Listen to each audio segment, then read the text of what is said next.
മയക്കുമരുന്നിന്റെ അതിപ്രസരം എങ്ങനെ നമ്മുടെ കേരളത്തെ ബാധിച്ചിരിക്കുന്നുവെന്ന് സാർ ഇവിടെ വിശദീകരിച്ചല്ലോ. പക്ഷേ അതിനെതിരെ എന്തൊക്കെ നടപടികൾ സ്വീകരിച്ചുവെന്ന് ഒരു ഉയർന്ന പോലീസ് ഉദ്യോഗസ്ഥൻ എന്ന നിലയ്ക്ക് ഒന്ന് വിശദീകരിക്കാമോ? തീർച്ചയായും. കൊച്ചി കേന്ദ്രമാക്കി അടുത്തിടെയായി അനധികൃതമായി നടന്നുവരുന്ന മയക്കുമരുന്ന് കള്ളക്കടത്തിനെതിരെ ഉയർന്നു വന്നിട്ടുള്ള ആരോപണങ്ങൾ പരിഗണിച്ച് സംസ്ഥാന ഗവൺമെന്റ് ഇപ്പോൾ ശക്തമായ പ്രതിരോധ നടപടികൾ ആരംഭിച്ചിരിക്കുകയാണ്. അതിനുവേണ്ടി കേന്ദ്ര ഗവൺമെന്റിന്റെ അനുമതിയോടെ ഞങ്ങൾ നാർക്കോട്ടിക് കൺട്രോൾ ഡിപ്പാർട്ട്മെന്റ് എന്നൊരു സ്പെഷ്യൽ നാർക്കോട്ടിക് സ്ക്വാഡ് രൂപീകരിച്ച് പ്രവർത്തനം ആരംഭിച്ചിട്ടുണ്ട്. കൂടാതെ കൊച്ചിയിലെ കായൽ തുറമുഖ മേഖലകളിലെ രൂക്ഷമായ കള്ളക്കടത്തിനെ നേരിടാൻ പെട്രോളിംഗ് സൗകര്യവും ഞങ്ങൾ ഏർപ്പെടുത്തിയിട്ടുണ്ട്. കസ്റ്റംസ് ക്ലിയറൻസിലെ അപാകതകൾ നിരീക്ഷിക്കുന്നതിലേക്ക് ഒരു സ്പെഷ്യൽ എൻഫോഴ്സ്മെന്റ് വിങ്ങും രൂപീകരിച്ചിട്ടുണ്ട്. ഈ ഗവൺമെന്റ് ഇപ്പോ ഇവിടുത്തെ ഗവൺമെന്റ് ഇങ്ങനെ തുടങ്ങിയാൽ നമുക്ക് പ്രശ്നമാവുമല്ലോ. ഈ ഒച്ചപ്പാടൊക്കെ കുറച്ച് കഴിയുമ്പോൾ അടങ്ങില്ലേ? അടങ്ങണം. അതെ, അല്ലെങ്കിൽ പിന്നെ നമുക്കൊക്കെ എങ്ങനെ ജീവിക്കാൻ പറ്റുക?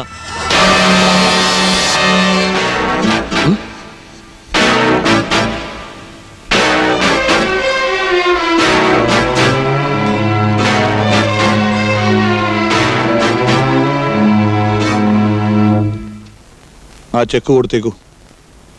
സേട്ടിന് പോകാൻ സമയമായി കാണും അല്ലേ? ഈ ബന്ധം തുടരണം. അടുത്ത ലോട്ട് വരുമ്പോൾ ഞാൻ അറിയിക്കാം. അറിയിക്കണമെന്നില്ല, ഞാൻ അറിഞ്ഞോളാം. അപ്പോ ഞാൻ അങ്ങോട്ട് കോണ്ടാക്ട് ചെയ്യാം. എന്താ? ഉവ്വ.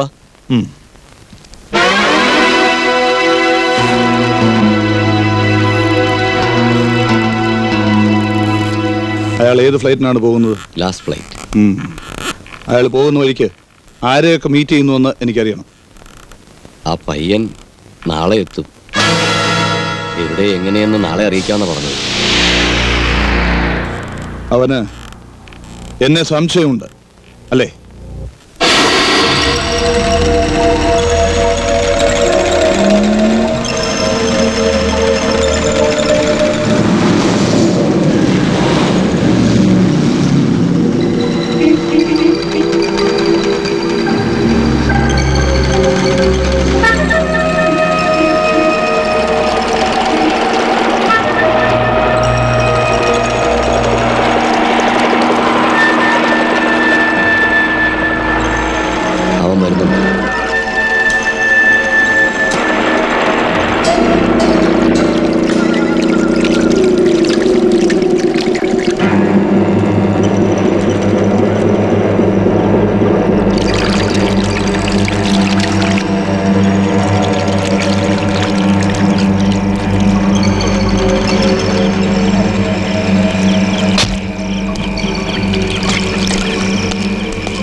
ധൃതി വേണ്ട, ശബ്ദവും വേണ്ട.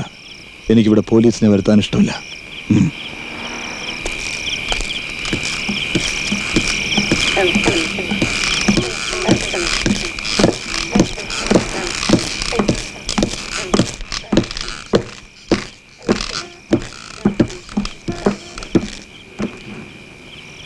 സാധനോട് അതിനു മുമ്പ് എനിക്ക് ആളെ കാണണം. അയാളോട് എനിക്ക് കുറച്ച് സംസാരിക്കാനുണ്ട്. ആളൊക്കെ അവിടെ ഉണ്ട്. പക്ഷെ അതിനു മുമ്പ് സ്റ്റഫ് കാണണം, വെയിറ്റ് ചെയ്തറിയണം. എന്നിട്ട് സംസാരമോ ബിസിനസ്സോ എന്ത് വേണേലാകാം. ആ ശരി.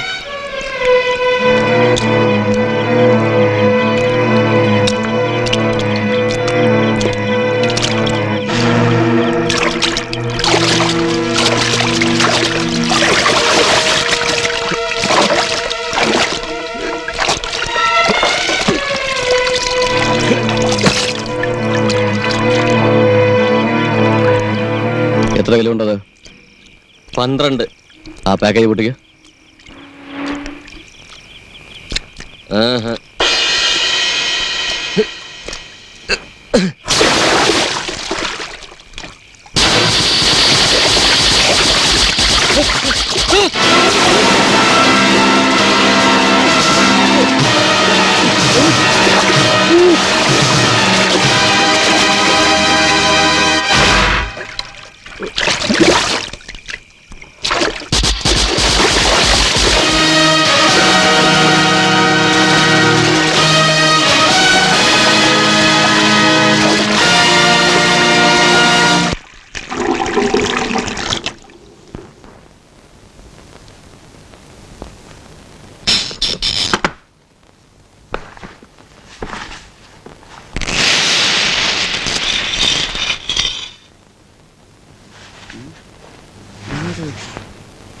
ആവശ്യമുള്ളപ്പോ ഒരു സാധനം വെച്ച ഇവിടെ കാണുന്നു.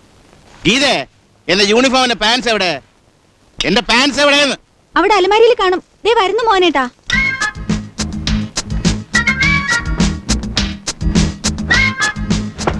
ആ കുന്തം കാണുന്നില്ല. ഗീതേ, ദീപു, ദീപു ദേ അച്ഛൻ വിളിക്കുന്നു.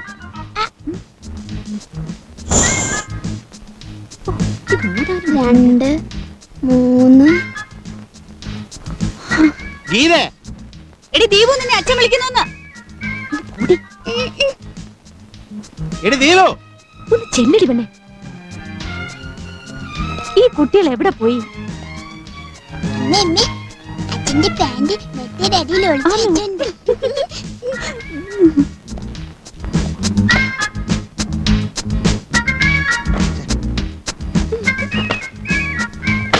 ഒരു പാൻസ് പോലും തെരഞ്ഞു പിടിക്കാൻ അറിയാത്ത ആഫീസർ.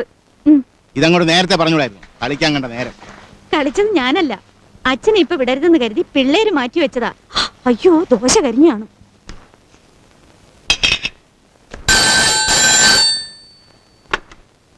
ഹലോ, ആ വാർപ്പിലോ?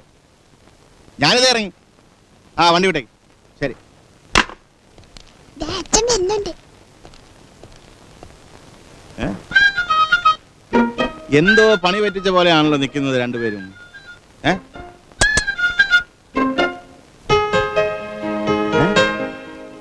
ഓ, ഇന്ന് അച്ഛന്റെ ബർത്ത്ഡേ ആണെന്നുള്ള കാര്യം അച്ഛനങ്ങ് മറന്നുപോയല്ലോ. ക്യാൻഡിൽ ഊതി അണക്കച്ചാ.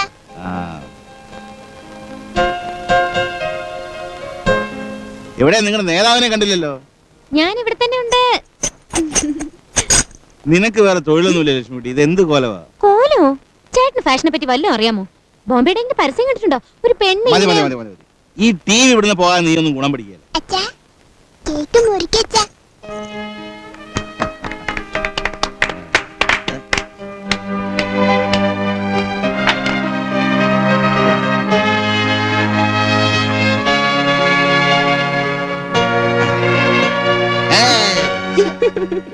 ഇതിലെ തിരി എണ്ണിയാ എനിക്ക് 4 വയസ്സേ ആയിട്ടുള്ളൂ. 40 തിരി മേടിച്ചിരുന്നെങ്കിൽ ഞാൻ ഈ ഉടുപ്പ് മേടിക്കുന്ന എങ്ങനെയാ? കൊള്ളാം, നല്ല പെങ്ങളാ. ചേട്ടന്റെ പിറന്നാള് ഉടുപ്പ് മേടിച്ചത് അവളും. അത് പിന്നെ എന്തായാലും ഈ ഉടുപ്പ് തിരിച്ചു കൊടുത്തിട്ട് കുറച്ചുകൂടെ മാന്യമായ ഒരെണ്ണം വാങ്ങും. അതിനിപ്പോ ആ ഉടുപ്പിന് എന്താ ഒരു തെറ്റാവുക? നന്നായി ചേരും. നീ ഒറ്റ ഒരുത്തിയാ ഇവിടെ വഷളാക്കുന്നത്. ഞാൻ പോട്ടെ. അയ്യോ ചേട്ടാ, കാപ്പി കുടിച്ചിട്ട് പോ. ഞാൻ വന്നിട്ട് കഴിക്കാം. സമയമായിന്ന്.